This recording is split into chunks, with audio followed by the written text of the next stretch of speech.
بدر قحطاني هنا، ستوري رقم 13.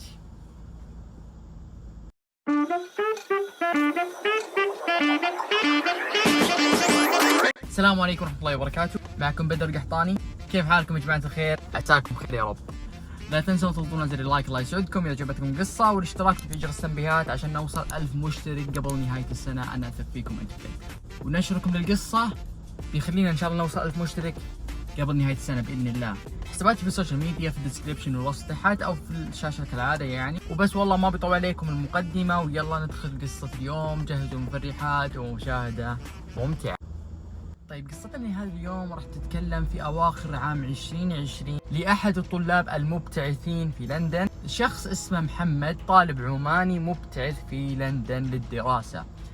طلع مع خويه في الليل وما كان يدري ان خروجه هو نهايته.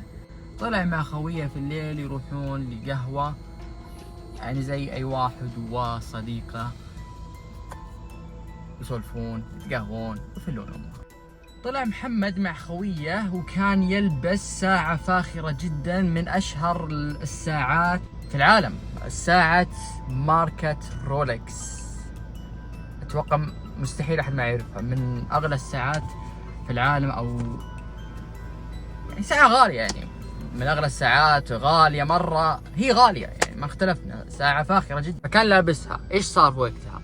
جلس محمد وخويه في المقهى ويتفاجئون يجونهم شخصين، يجون لمحمد تحديدا ويحاولون ياخذون الساعة هذه الرولكس. ها اذا اخذوها تجيب لهم مبلغ مرة كبير جدا، الساعة غالية جدا يا جماعة الخير. فحاولوا انهم ياخذونها من محمد، لكن محمد رفض انه يعطيهم اياها. حاولوا بقوة المجرمين، حاولوا لين بدا محمد بالصراخ، بدت يعني الناس اللي حولهم تنتبه للموضوع. فهنا طلع واحد من المجرمين السكين وبدا يطعن محمد في جسده. طيب ايش صار؟ سرقوا بعد الساعة؟ لا، انحاشوا خلاص، ما قدروا ياخذون الساعة، لكنهم يعني ظنوا انهم كذا انتقموا من محمد. يعني اقل شيء لو ما اخذنا الساعة اننا طعناه وقتلناه. على طول خوي محمد واللي كانوا موجودين في مكان الحادثة اتصلوا على الشرطة البريطانية وبلغوا الإسعاف، ولكن للأسف الشديد محمد وهو في سيارة الإسعاف لفظ نفسه الأخير وتوفى رحمة الله عليه. لما راجعوا الكاميرات الشرطة البريطانية لقوا المجرمين للاثنين، واحد كان لابس كاب والثاني كان مكشوف أمره، يعني وجهه كان باين، وبعد تحري تم القبض عليه. بعد التحقيق مع هذا الشخص طلع اسمه بدر وهو جنسيته عراقية. بعد التحقيق معه قال أنا مو أنا اللي حاولت أسرق الساعة أوكي مع خويي، لكن مو أنا اللي طعنته. خويي هو صومالي الجنسية وتم القبض عليه. طيب تعالوا خلونا نتعرف على بدر أكثر. بدر هو شخص عراقي انسجن لمدة سنة وطلع. القضية كانت سجار، كان يحاول يسرق اعتقد حاجة من بنت وضربها وسجنوه سنة، بعدها طلع. طيب ايش صار على الصومالي؟ تم القبض على الصومالي. بدر خلال فترته في السجن تعرف على عصابة صومالية.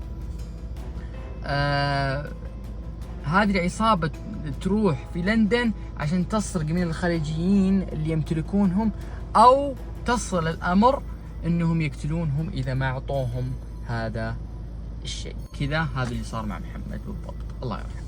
تعالوا اصدمكم شوي. بعد التحقيق والضغط على بدر طلع هو القاتل الحقيقي لمحمد، الله يرحمه. وتم الحكم على بدر بالسجن المؤبد، وتم الحكم على الصومالي بالسجن 27 سنة. وقال بدر ايضا ان تم قتل محمد بجانب المقهى الشهير في لندن، ناسي هو، انا ما اعرف انطق اسمه، هارتز او هيرتز، ما ادري ايش هو اسمه بالضبط يا جماعه، بس هو معروف، يعني معروف جدا معروف هذا المقهى. هذه صورته، اتوقع حتى صورته خلاص الكل بيعرف. فقتل جنبه. الحكمه دائما يا جماعه الخير لما تسافرون لا تلبس شيء غالي ابدا، ولا تلبس شيء غالي ابدا.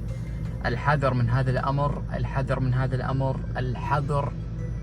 الامر لثالث مرة. والله كان نصيحة يعني على القصص اللي نسمعها، خاصة دول ما هي عربية.